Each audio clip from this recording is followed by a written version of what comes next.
Hey everybody, welcome back to One Mic, and today I'm here to talk about Season 1, Episode 4 of FX and Hulu's The Lowdown, entitled Short on Cowboys. This is another strong episode, maybe the best so far. It balances mystery, humor, revelation perfectly. We get answers about the Washburn family, a surprising amount of emotional honesty, and some genuinely funny moments, I think, to break up the tension. The writing feels more confident than ever. Ethan Hawke continues to nail that sweet spot between reckless and kind/warm-hearted. I especially like how this one leaned into family. You know, whether it's the Lee and Francis pairing or Dale and his brother Donald, and how those relationships are driving the chaos. I'm really impressed with how this show is doing a good job of drawing those parallels. And it's also the first episode where I feel like we're really starting to see what kind of show that The Lowdown wants to be. So let's get into it. Episode 4 opens with Dale Washburn telling us that a weed is a plant out of place and that he is the weed. He then gets to narrating his backstory that basically just kind of like serves to prove that point, that he was essentially like the black sheep of the family. Once he gets to the part where he's plugging birdshot out of his ass, we smash cut to Lee and Francis reading the letter in a diner. And listen, as the father of 3 daughters, I have 4 kids, but 3 of them are daughters. I love the bonding that they're getting here, with reading these letters. Finding common ground with your kid can be tough, especially when it's like a father-daughter relationship. Maybe the daughter likes baby dolls and the father likes sports and they can't, find something that they enjoy together. Seeing them share this, I think, is really cool.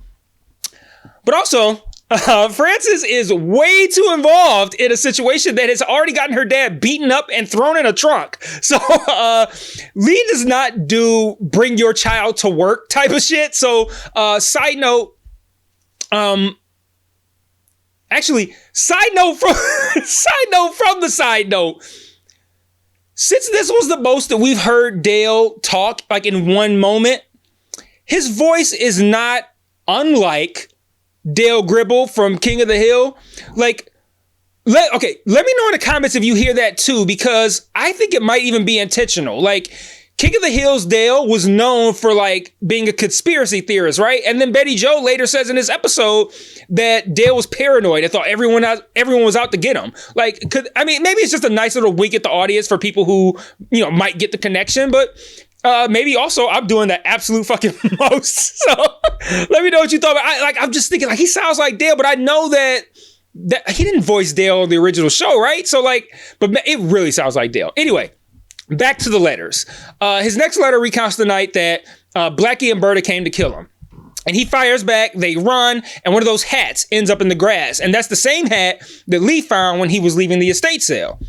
And Lee connects that to the job Iskaya took that Blackie and Berta supposedly botched, to deduce that botched job was the attempted hit on Dale that he was reading about in this letter. In the process, Lee accidentally tells Frances about his own trunk cameo and how he got beat down. And she asks if she should be worried. He's like, no. And I mean, like, I know you mean well, but yes, she should absolutely fucking be worried, and you should be worried for her. She also pieces together that Alan is the one who killed Blackie and Berta, and she knows that Alan was the motherfucker that came to the bookstore. But yeah, surely she's perfectly safe. Next letter. Dale recalls when he struck Donald for the first time. It was during an argument supposedly over Indian Head Hills, which is some old Washburn land.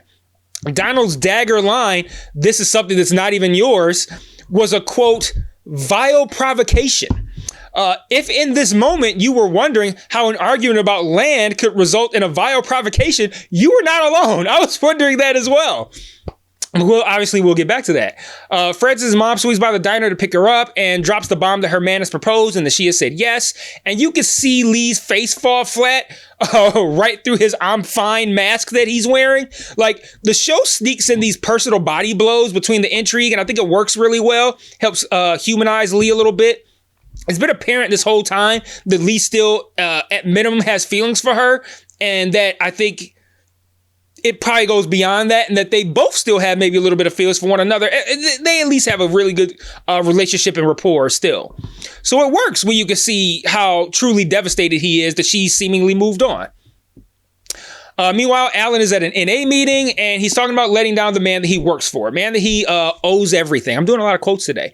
He's praying for a chance to make it right. And we still don't know who his boss is, but in this moment, I remember thinking that the obvious guess is that it's Donald. But like, given what ultimately happens to Alan and what has happened to everybody else, like, it just seems a bit outside of what Donald is capable of, right? Like, it's got to be somebody else. Donald don't seem capable of this type of stuff.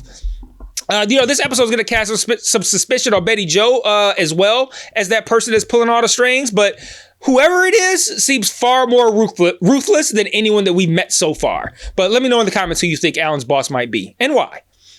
Back at the bookstore, there's like a random guy chilling outside. I thought he was about to ask for a security job. There's always guys sitting outside asking for work. But he offers Lee a drawing of Dale, and he's charging him $30 for it. And Lee pays him $100 for it. He's thinking it's like here's something that I'm going to use and you pay me for it, but it's really just a bribe and I'm going to give you some more information. That's why he gives him the $100. But then the guy just says thanks and bounces. He's like, I didn't even know Dale. And that's it. That's the end of the scene. And I'm like super curious about that one because like, reservation dogs love to like dabble in the mysterious. And that was a mysterious ass person it seemed to me. Like he wasn't mysterious. He seemed like a normal guy, but the brevity of that scene and the seeming like how nothing comes of it for the rest of the episode, the inconsequential nature of it makes me think it's going to be super important later. Also of note, where were Waylon and cousin Henry in that scene? Nowhere, which is on brand for their security. After a couple quick scenes where we learned that the Heartland Press is being sued, the Washburgs are getting a restraining order on Lee, and the Donald is moving Betty Jo out of the house in order to appease his wife. Lee then pulls up on Betty Jo to get information before that restraining order goes into effect. And she invites him to eat. She quietly slips off her ring, which, noted. And at the diner, they verbally spar a little bit. She accuses him of treating all this like a game. He fires back like, hey, ain't no game to me. I got my ass beat. My family's been threatened. And she's like, oh, threatened by who? And I love how he like starts to answer, but then stops himself in the moment, as he should, because if he suspects that she sicked Blackie and Berta on Dale, he should definitely be suspicious of saying who he thought was after him. So he pivots, he invites her out for drinks, and she accepts. Meanwhile, in a quick diversion from the Lee and Betty Jo date, we get a brief and seemingly inconsequential scene that turns out to be of great importance later. Alan visits Blackie's mom, trying to probe for info, pretending like he doesn't know where Blackie is and he wants to find out, knowing he's the one that killed him. And he learns that someone was there asking around. He doesn't know it was Lee. They don't know it was Lee. They don't know who Lee is. Remember, Lee had on his redneck disguise. The mother does lay out a tattoo that Lee has. That could maybe be how Lee gets found out later.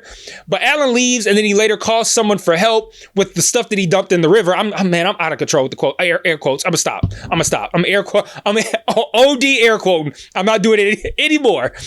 But he asked for help with what he dumped in the river, which we know is Berta and Blackie, sorry. More on this later. Lee and Betty Jo's night escalates into like this montage of like drinks, karaoke, making out, and then a follow me home so I don't get pulled over request. I mean, everybody knows where that's going. At the house, Lee kind of snoops around while she's getting drinks. They keep drinking, and then she jokingly like finds Dale's gun and points it at him. And then it goes off when Lee sets it down. Then she actually fires it, thinking that it doesn't have any rounds in it. And then when she starts trying to make out again, he's like, you know what? After all the gunplay, it's a little weird now. My dick's not hard. I'm gonna have to drop the act. And he gets straight to the point. He lays out what he knows about Blackie and Berta's attempted hit on Dale and how bad all of this makes her look. And then we get the big reveal, which was that the fight wasn't about Indian Head Hills. It was about Pearl not being Dale's daughter, but being Donald's daughter. Betty Jo met Donald first and fell in love, but the small town slut, I was about to do air quotes again, couldn't be with the golden boy. So she knew Dale was, I was about to do air quotes again, as gay as the day is long. I love that line. And that the family wanted him married. So when Donald got her pregnant, she got Dale drunk and let him believe that the baby was his. It got Dale a cover for his sexuality. It kept Betty Jo close to Donald, and Dale truly loved Pearl, so it kind of worked out for everybody. Donald blurted out the truth during that fight. Again, I'm going to do it. I'm not going to do it because I said I wasn't. But the something that's not even yours quote, I want to do it. I'm not going to. But that now makes sense because now that is a vile provocation. It was about Pearl. Makes sense. Who, for the record, still doesn't know that Donald is her actual father, per Betty Jo. So Betty Jo thanks Lee for the night. She heads inside, but then he later follows in and he claps those cheeks. As he's leaving in the morning, Donald is running up, sees Lee walking out, putting his shirt on. Very easy to put two and two together there. I guess he was probably arriving to take Marty's advice on talking to Betty Jo in person. But he turns around and leaves before he's seen. But there's no way that's going to go well for Lee. It's probably not going to go well for Francis either, considering that whoever is pulling these strings and this bad guy that we haven't met yet is pretty fucking ruthless. So it's not out of the realm of possibility that Francis could be used against Lee. And the next scene, we see Alan in his car being followed, and he gets shot through the neck and then later crashes into another car. So it seems to me that whoever Alan trusted enough to ask for help saw him as a liability that needed to be taken off the board. You know, if they take out someone as loyal as Alan that easily, like, what do you think they're going to do to hurt Lee? So, like, Francis ain't safe, Lee. She's not. But overall, this was a strong, often funny hour with major revelations. You got Pearl's paternity, how Dale's sexuality like played within his family, the real reason for the brothers' break, Alan's sudden exit, and a lot more definition around the Washburn machine. So you got the father-daughter dynamic. It continues to be the heart, even if Lee is catastrophically irresponsible by keeping Francis so close to the chaos. Great character work, messy choices, and enough danger to keep the tension humming. So I'm locked in. Let me know what you thought in the comments. Like the channel, subscribe, share to your social media, join the Discord, join the conversation, and until next week, peace.